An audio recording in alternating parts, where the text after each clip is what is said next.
Es la última exposición. Si después tienen alguna pregunta a los expositores, nos dicen y le evacuamos. Gracias.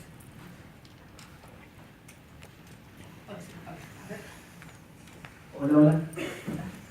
Bueno, muchas gracias por venir, muchas gracias a la universidad por darme un lugar para poder disertar y a los colegas que me acompañan. Vamos a dar comienzo. En realidad vamos a hablar en este caso de la responsabilidad civil de los progenitores, razón por la cual se va a contemplar dentro de lo que son los supuestos de esta responsabilidad codificada de ahora, ¿no? Siguiendo la línea crítica del doctor López Mesa, es una bastante crítica a lo que es la cuestión de la codificación de la responsabilidad. Son 72 normas que están dentro del título 5, capítulo 1, comprende 11 sesiones, pero hay como 50 normas que siempre resalta el doctor que están fuera de lo que es el capítulo 1 del título 5, que por eso se entiende que es una cuestión sistemática en materia de responsabilidad. El código sí mismo no define específicamente lo que es el concepto de responsabilidad civil, razón por la cual nos vamos a remitir al artículo 1716, que dice la violación del deber de no dañar y cumplimiento de una obligación da lugar a la reparación del daño. Asimismo, en función de ese artículo, remite el artículo 1737, que va a hablar del daño resarcible. Y este artículo en particular va a encontrarse un poco más ampliado en lo que es lo que tutela, que no solamente va a hablar de derechos, sino que va a hablar de la lesión a un derecho o a un interés, o a un derecho o interés de incidencia colectiva. Se amplía un poco en lo que es la gama de lo que es, no solamente habla de derechos, sino de interés. Si nosotros nos remitimos particularmente a lo que es la responsabilidad civil de los progenitores, nos tenemos que remitir a la sección sexta del título 5 del capítulo 1, en donde va a hablar específicamente de la responsabilidad por el hecho de terceros. Previo a esa sección, el código hablaba de la responsabilidad por derecho propio, es una responsabilidad directa. Bueno, en este caso en particular de la responsabilidad de los progenitores, se va a tratar de una responsabilidad indirecta, una responsabilidad por el hecho ajeno, por el hecho de un tercero.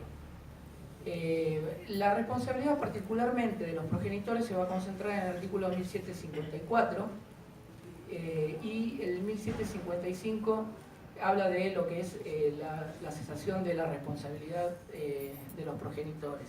El artículo 1754 va a hablar de la responsabilidad por el hecho del hijo. Hay que tener en cuenta, haciendo un repaso breve de lo que es el tema, porque si no, no vamos a dar con el tiempo, es que para la configuración de la responsabilidad de los progenitores se tienen que dar también los presupuestos de la responsabilidad que siempre tenemos en cuenta para su configuración, ¿no? Todos sabemos que son 4, también siguiendo la línea del doctor López Mesa, en el cuadrado hipotético que uno tiene que hacerse, en donde la base es la relación causal, el nexo de causalidad entre el hecho y las consecuencias del daño. Nosotros llamamos al hecho en sí daño evento, daño naturalístico, daño fáctico. Y lo que se resarce en nuestro sistema son las consecuencias de ese daño, que lo vamos a llamar daño consecuencia o daño jurídico. Entonces, partiendo de la premisa de tener por configurada ese nexo de causalidad entre el hecho y las consecuencias del daño, vamos a pasar al segundo presupuesto. Lo estoy haciendo muy breve este análisis para poder después enfocar la responsabilidad de los progenitores. Vamos a pasar a lo que es el daño resarcible, el daño causado, que lo vamos a tener como techo de ese cuadrado imaginario, en donde, bueno, se va a hablar acorde a las exigencias del artículo 1739, 1738, 1739 y 1738 y 1739. Los otros después lo vamos a aclarar. que ahí es donde va a hablar de daños patrimoniales, extrapatrimoniales, y lo que es los requisitos del daño van a estar en el 1739, que ese daño tiene que tener entidad, tiene que ser cierto, actual o futuro, pero no se resarce o no se repara un daño hipotético o eventual. Uno de los pilares de ese cuadrado imaginario que venimos haciendo referencia es la antijuridicidad, y el otro va a ser el factor de atribución. Con respecto a la antijuridicidad, ha sufrido algunas críticas en cuanto a que ya se habla de un hecho antijurídico cuando se trata de una acción o una omisión no justificada, razón por la cual la crítica es acertada cuando dice que irrumpe de alguna manera con el artículo 19 de la Constitución ese deber de no dañar a otro. La verdad que ahora es que hay que justificar la conducta, sea por acción o por omisión, para que no sea un presupuesto que cuadra en lo que es la responsabilidad civil. Obviamente que es criticable, y además hoy estamos hablando de una antijuridicidad típica por este tema de los intereses. No solamente uno ya persigue lo que es la reparación como consecuencia de la violación de un derecho, sino de un interés, podríamos hablar tranquilamente de una expectativa, de un gozo que tiene una persona de determinado interés y que si bien no está codificado, tutelado por el derecho, igualmente es objeto de reparación. Y por último vamos a tener el factor de atribución, en donde sabemos que ese factor de atribución va a ser, puede ser por cuestiones subjetivas o objetivas. Cuando hablamos de un factor de atribución subjetivo, vamos a hablar de la culpa o el dolo, estamos hablando de algo que ya va a ser imputable a la gente. Y cuando hablemos de responsabilidad objetiva, vamos a hablar del riesgo de la cosa, el vicio de la cosa, bueno, ahora actividades riesgosas o peligrosas, una obligación de seguridad o una obligación legal de garantía. ¿Por qué hago esta alusión de esto? Porque teniendo configurados estos 4 presupuestos, podemos hablar de responsabilidad civil, y va a ser esencial o primordial de alguna manera tener en cuenta lo que es el hecho antijurídico o ilícito del menor por el cual debe responder el progenitor, como también el factor de atribución. Vamos a ver que va a variar el factor de atribución en el deber o en la obligación de responder por parte de los progenitores. Brisa, la ley Justina, está muy bien que una persona que ha tenido un mal momento inspire a un padre, a un grupo, pero no se puede dictar leyes en aras de satisfacer un interés individual sin pensar en el interés general, que es lo que prevalece. La ley, por ejemplo, Justina, tiene algunos aspectos en materia médica, la ley Brisa tiene algunos aspectos en otras materias que no han sido debidamente analizados con toda la profundidad que se debiera. Y la ley de despenalización del aborto iba en ese camino. Consecuentemente, por lo menos, evitamos que se siga estirando el conjunto de obligaciones con que se cargan los médicos. Si uno viera, por ejemplo, el Código Civil y Comercial y algunas leyes como la Ley 26.529 de Derechos del Paciente, la Ley 26.742 de muerte digna, la Ley Justina, la Ley Brisa y la ley que intentó sacarse de despenalización del aborto, lo vería como se va estirando como un elástico la obligación de los médicos y se le va haciendo cargo a ellos de un montón de circunstancias que hay que ver hasta qué punto pueden satisfacer en las condiciones en que se halla la medicina actual, que lejos están de ser las mejores. No es que los médicos sean santos ni que no tengan responsabilidad en muchos casos.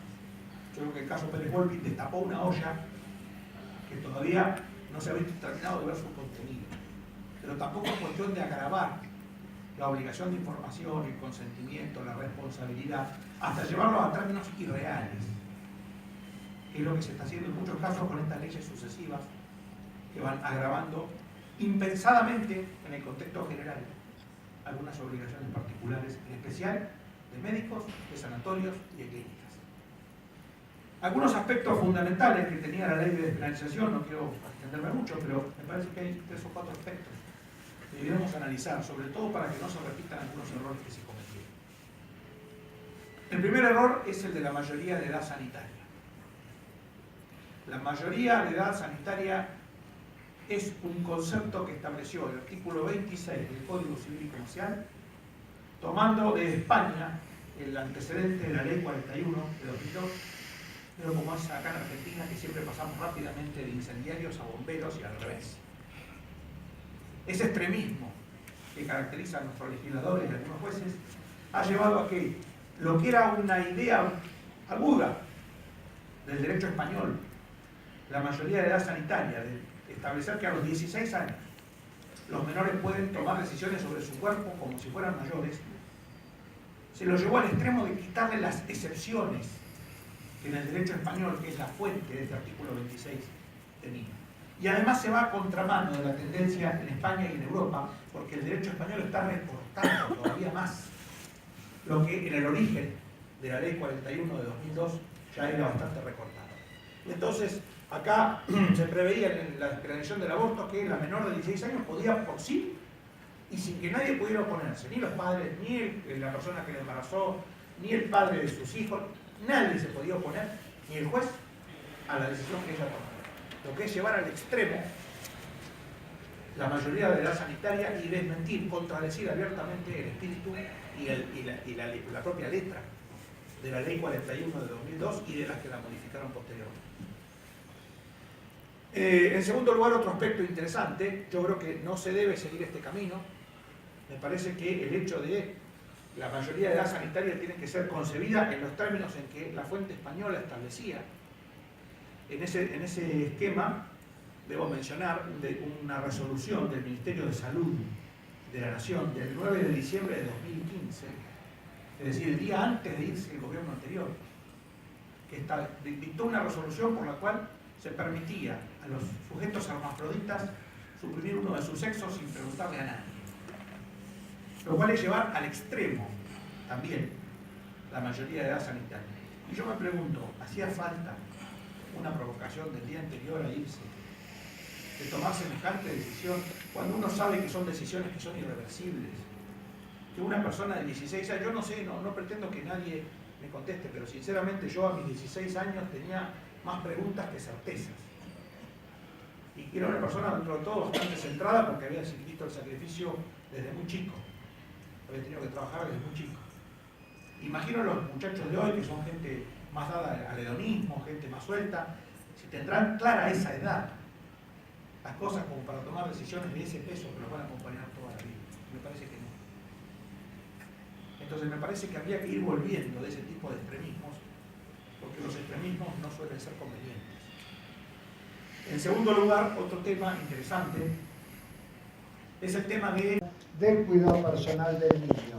Es que aun cuando sea uno de los progenitores que tiene asignado después del desmembramiento familiar el cuidado personal del hijo, vamos a ver que si es una asignación unilateral es excepcional, por eso está la gran diferencia con la tenencia, que el principio era la asignación unilateral y muy pocas veces la justicia le daba lugar a la asignación compartida.